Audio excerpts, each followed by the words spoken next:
રાજકોટ જિલ્લાના ધોરાજીના વાલ્મીકી સમાજ અને સફાઈ કામદારો દ્વારા પોતાની પડતર પ્રશ્નો અને માંગણીઓને લઈને આવેદનપત્ર પાઠવવામાં ધોરાજી વિસ્તાર અને વસ્તીને ધ્યાનમાં રાખી ધોરાજી નગરપાલિકામાં સફાઈ કામદારની સંખ્યા ખૂબ જ ઓછી છે।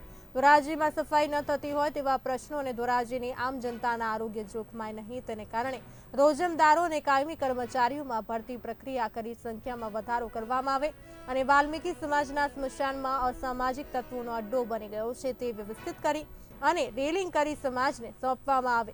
જો આ રજૂઆત અને માંગણીનો યોગ્ય ધ્યાનમાં નહીં લેવાય તો આગામી દિવસોમાં જલદ આંદોલન કરવાની ચીમકી ઉચ્ચારી છે। આજે અમે ધોરાજી નગરપાલિકામાં આવેદનપત્ર દેવા આવ્યા છીએ।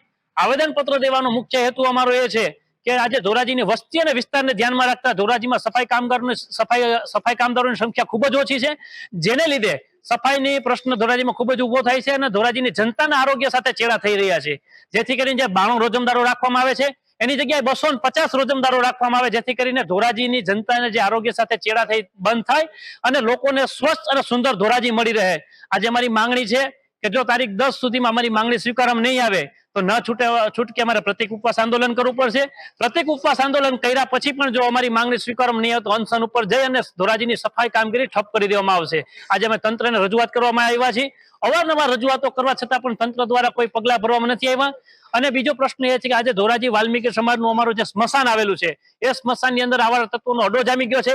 એ આવા તત્વોનો અડ્ડો ખાલી કરાવીને ફરતી રેલિંગ કરીને વાલ્મીકી સમાજને સ્મશાન સોંપવામાં આવે એવી પણ અમારી માંગણી છે।